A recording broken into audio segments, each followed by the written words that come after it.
Imagine living in a world thousands of years ago, with a completely different social structure, economic system, and cultural practices. Now imagine being a slave in that world, unable to control your own fate and subjected to the whims of your master. This was the reality for countless individuals in ancient Rome. So, given that well over 10 million persons were enslaved across the empire at any one time, what was life like for a Roman slave? Welcome to History Insight. In this video, we'll explore the daily life of a slave in ancient Rome and try to gain a deeper understanding. Through examining the difficult lives of these individuals, we can see the humanity that existed even in the face of oppression and exploitation. So join us as we delve into the daily life of a slave in ancient Rome. Remember to subscribe, like, and comment, as your support really helps us out. How did people become Roman slaves? The fact is that the experience of slavery varied greatly from individual to individual.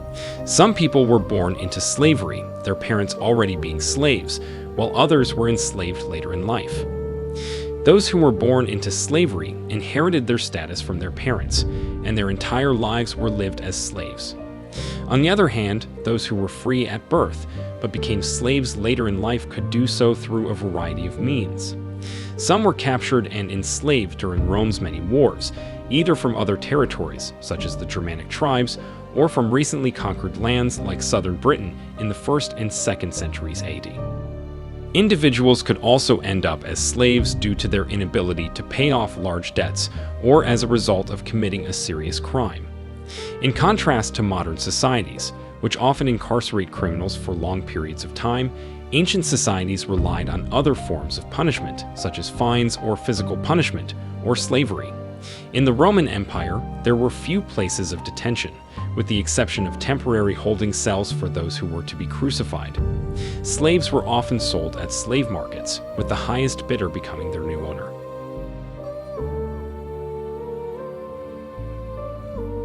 The life of a slave was greatly influenced by their status at birth, with those born into slavery often having a more tolerable existence. For example, the descendants of slaves in Equestrian-class families living near Rome, who were often second or third generation slaves, generally had a stable life. Their position was similar to that of 9th century domestic servants. However, the conditions of slavery were not always the same and were dependent on the individual's owner. If they were lucky enough to have an owner who was kind and considerate, their life as a slave might not have been too difficult, and there was even the possibility of earning their freedom if they served their owner well for a sufficient amount of time. On the other hand, life for newly enslaved individuals was often much harsher. For instance, those captured in war, who were typically male fighters, were more likely to be bought by a gladiatorial school.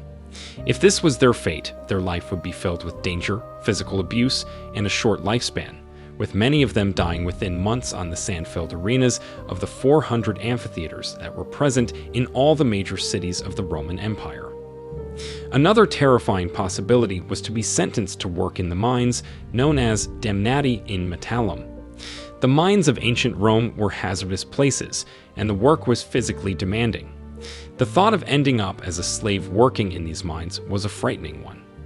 However, it's important to note that the majority of slaves held more basic roles, and only a small percentage of them ended up in gladiatorial schools or mines.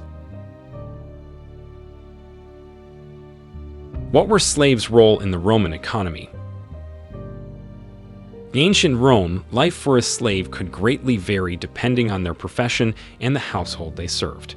While some performed duties that aligned with those of the modern middle class, such as being a barber, cook, hairdresser, or wet nurse, others held more skilled positions like scribes and officials in the local government.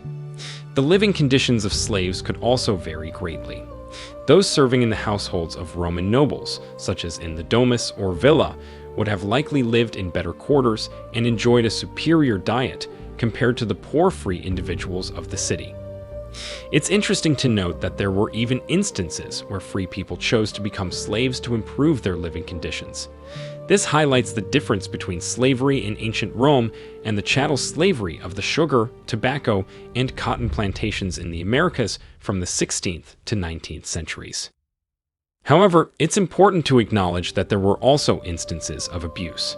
Slaves were often subjected to sexual exploitation by their owners and were sometimes treated poorly or beaten by their masters or mistresses. Despite the possibility of mistreatment, slavery in ancient Rome provided opportunities for upward mobility. Upon being granted freedom, former slaves could become citizens of Rome and attain influential positions, such as Phaon and Epaphroditus did during Nero's reign. The fact that there were few large-scale slave revolts suggests that the conditions for the majority of slaves were generally acceptable. The experiences of slavery in Rome varied greatly, just as the quality of life for people in different societies has varied throughout history. With 20% of the Roman Empire's population being slaves and 5% of the world's population at the time, it's not surprising that the range of experiences for these individuals was broad, ranging from favorable to harsh. It is also important to consider the social status of slaves in the Roman Empire. Slaves were not considered to be full citizens and therefore did not have the same rights as free individuals. However, some slaves managed to acquire a degree of freedom and even rise to positions of power within society.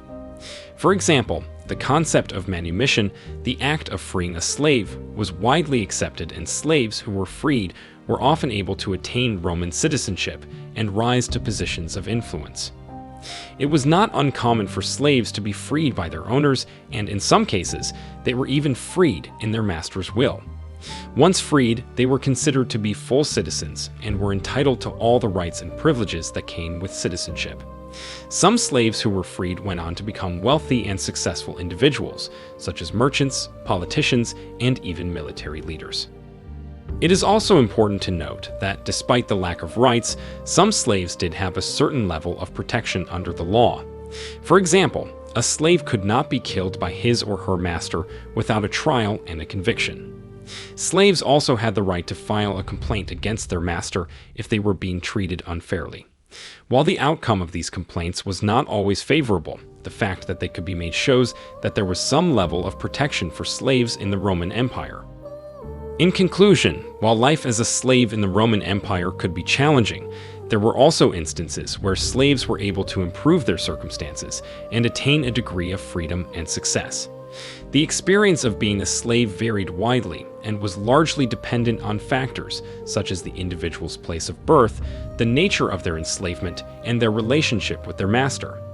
It is a complex and nuanced aspect of Roman history, and one that deserves to be further explored and understood. Thanks for watching our video on the life of a slave in ancient Rome. We hope you enjoyed learning about this topic. Thanks again for watching, and we'll see you in our next video.